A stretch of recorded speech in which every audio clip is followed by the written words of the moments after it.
अहिल्याबाईंनी आपल्याच मुलाला शिक्षा का केली? एकदा अहिल्याबाईंचा मुलगा मालोजीराव रथात बसून राजवाड्याजवळून जात होता. त्याचवेळी रस्त्याच्या कडेला गाईचं लहान वासरू उभं होतं. मालोजीरावांचा रथ जवळून जात असताना अचानक उडी मारणाऱ्या बछड्याला रथाची धडक बसून तो गंभीर जखमी झाला. काही वेळाने तो तिथेच वेदनेने मरण पावला. या घटनेकडे दुर्लक्ष करून मालोजीराव पुढे सरसावले.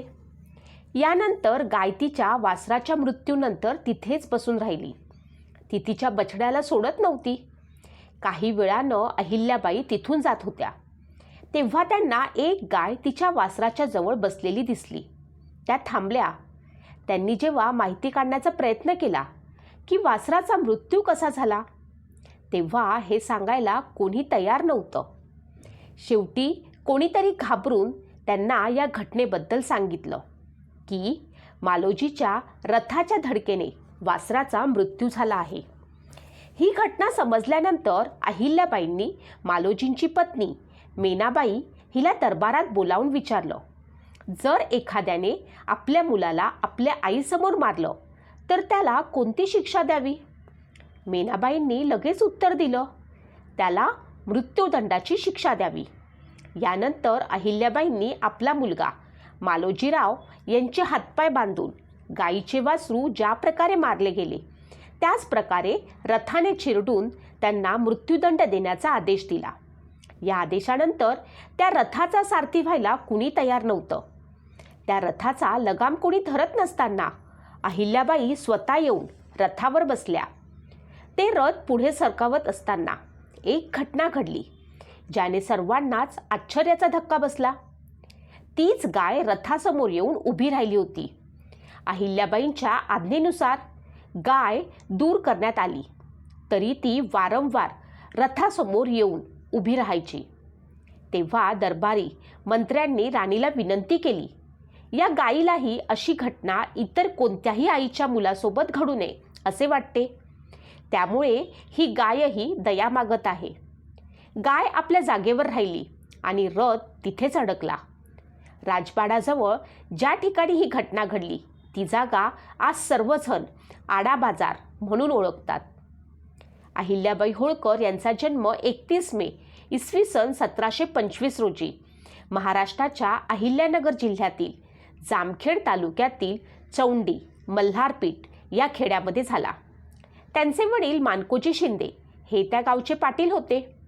स्त्री शिक्षण फारसे प्रचलित नसतानाही त्यांच्या वडिलांनी त्यांना लिहिण्या वाचण्यास शिकवले होते. मल्हारराव होळकर पुण्यात जाताना चौंडीस थांबले होते. आख्यायिकेनुसार 8 वर्षाच्या अहिल्यादेवींना मल्हाररावांनी एका देवळात बघितलं.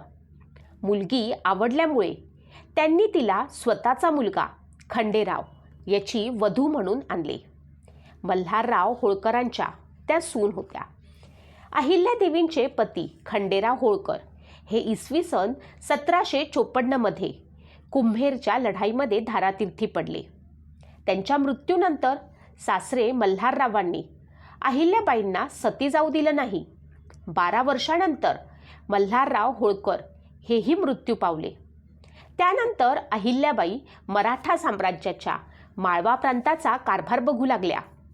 त्या लढाईत अहिल्यादेवी स्वतः सैन्याचे नेतृत्व करीत होत्या. पुढे त्यांनी तुकोजीराव होळकर यांची सेनापती म्हणून नेमणूक केली. अहिल्याबाई होळकर या उचित न्यायदानासाठी प्रसिद्ध होत्या. त्यांनी भारतभरात अनेक हिंदू मंदिरे व नदीघाट बांधले. एवढंच नाही तर त्यांनी लोकांना रोजगार निर्माण व्हावा म्हणून औद्योगिक धोरण आखले.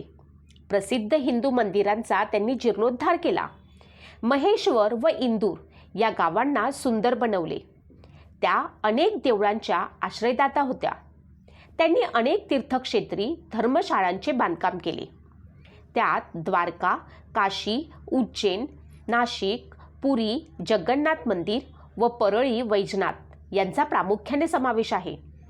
वेरावळ येथील सोमनाथाचे गझनीच्या महम्मदाने उद्ध्वस्त केलेले देऊळ बघून अहिल्यादेवींनी शेजारीच एक शंकराचं देऊळ बांधलं. सोमनाथला जाणारे लोक या देवळालाही भेट देतात. अहिल्याबाईंना प्रजेस कल्याणकारी असे काम करण्याची आवड होती. इसवी सन 1765 सत्तेसाठी झालेल्या एका लढाईदरम्यान लिहिलेल्या एका पत्रावरनं मल्हाररावांचा अहिल्याबाईंच्या कर्तृत्वावरती किती विश्वास होता हे दिसून येतं. चंबळ पार करून ग्वाल्हेर येथे जावा. तेथे तुम्ही 4-5 दिवस मुक्काम करू शकता. तुम्ही मोठे सैन्य ठेवू शकता व त्यांचे शस्त्रासाठी योग्य तजवीज करा. कूच करताना मार्गावरती तुम्ही सुरक्षेसाठी चौक्या लावा. पूर्वीच शासक म्हणून प्रशिक्षित असल्यामुळे मल्हारराव व खंडेराव यांच्या मृत्यूनंतर अहिल्यादेवींनी स्वतःलाच राज्यकारभार पाहू देण्याची अनुज्ञा मिळवण्यासाठी पेशव्यांना विनंती केली. त्यांनी शासन करण्यास माळव्यात अनेकांना विरोध होता, पण होळकरांचे सैन्य अहिल्याबाईंच्या नेतृत्वाखाली काम करण्यास उत्सुक होतं. पेशव्यांनी परवानगी दिल्यावरती त्यांनी आपल्याला विरोध करणाऱ्यांना चाकरीत घेतले व तुकोजीराव होळकर, मल्हाररावांचा दत्तक पुत्र, यास सेनापती पद देऊन अहिल्यादेवी होळकरांनी माळव्यास प्रयाण केले. अहिल्यादेवींनी पडदा प्रथा कधीच पाळली नाही. त्या रोज जनतेचा दरबार भरवीत असत व लोकांची गारहाणी ऐकण्यास नेहमीच उपलब्ध असत. जरी राज्याची राजधानी ही नर्मदा तीरावरती असलेल्या महेश्वर येथे होती, तरीही इंदूर या खेड्याचा विकास करून त्याचे सुंदर मोठ्या शहरात रूपांतर करणे हे अहिल्यादेवींनी केलेले फार मोठे काम होते. त्यांनी माळव्यात रस्ते व किल्ले बांधले, अनेक उत्सव भरवले, हिंदू मंदिरांमध्ये कायमस्वरूपी पूजा सुरू राहावी म्हणून अनेक दाने दिली. माळव्याबाहेरही त्यांनी मंदिरे, घाट, विहिरी, तलाव, धर्मशाळा बांधल्या. अहिल्यादेवींनी जनतेच्या रयतेच्या काळजीपोटी अनेक गोष्टी केल्या. त्यांनी अनेक विधवांना पतीची मिळकत त्यांच्यापाशीच ठेवण्यास मदत केली. अहिल्यादेवींच्या राज्यात कोणीही विधवा मुलाला दत्तक घेऊ शकत असे. एकदा त्यांच्या एका मंत्र्यानं लाच घेतल्याशिवाय दत्तक घेण्यास मंजुरीस नकार दिला. तेव्हा अहिल्यादेवींनी दत्तक विधानाचा कार्यक्रम स्वतः प्रायोजित करून रीतसर कपडे व दागिन्यांचा आहेर दिला. ज्याप्रमाणे अहिल्यादेवी लोककल्याण आणि समाजसुधारणा करीत, त्याचप्रमाणे लोकांमध्ये समानता न्यायाचं काम अहिल्यादेवींनी आपल्या सैन्यामध्ये पुरुषांना संधी देत, त्याचप्रमाणे महिलांनाही संधी मिळत. म्हणूनच अहिल्यादेवींनी सैन्यामध्ये महिलांचीही एक मोठी तुकडी सामावून घेतली आणि म्हणूनच अहिल्यादेवींना समान न्याय करणाऱ्या न्यायदेवता म्हणून अहिल्यादेवींना ओळखलं जातं. होळकर राज्याचं स्मृतिचिन्ह आणि देवी अहिल्याबाईंच्या कारकिर्दीत बनवलेले दुर्मिळ चांदीचे शिक्के आजही मल्हार मार्तंड मंदिराच्या गर्भगृहामध्ये ठेवलेले आहेत. या मोहरांचा वापर अहिल्याच्या काळात होत असे. अहिल्याबाईंनी आदेश दिल्यानंतर त्यावर शिक्कामोर्तब झाले. आदेशपत्र हा शिवाचा आदेश मानला गेला. लहान मोठे असे 4 प्रकारचे शिक्के आजही मंदिरात सुरक्षित आहेत. त्या काळी प्रवास करणाऱ्या प्रवाशांना व प्रजेची चोर, दरोडेखोर व भिल्ल लुटमार करीत असत. अशा लुटारू लोकांना ढिंगळे सरदारांमार्फत सैन्यात सामील करून पाळीव पशु व गायी, म्हशी, शेतजमिनी दिल्या व त्यांचे मत परिवर्तन केले व ते लोक शेती करू लागले. त्यामुळे त्यांचा उदरनिर्वाहाचा प्रश्न मिटला.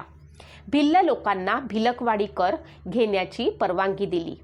एवढे करूनही प्रजेला त्रस्त करणाऱ्या या लोकांना त्यांनी तोफेच्या तोंडी देऊन एक प्रकारचा दरारा निर्माण केला.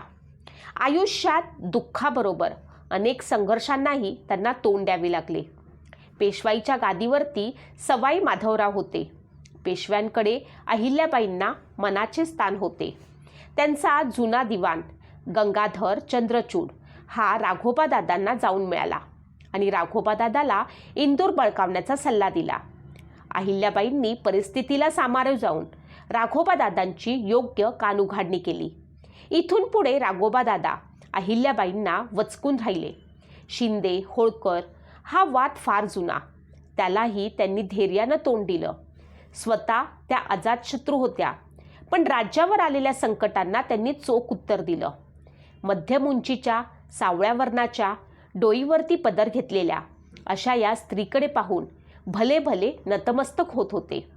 कारण होते त्यांचे आभाळा एवढे थोर कर्तृत्व.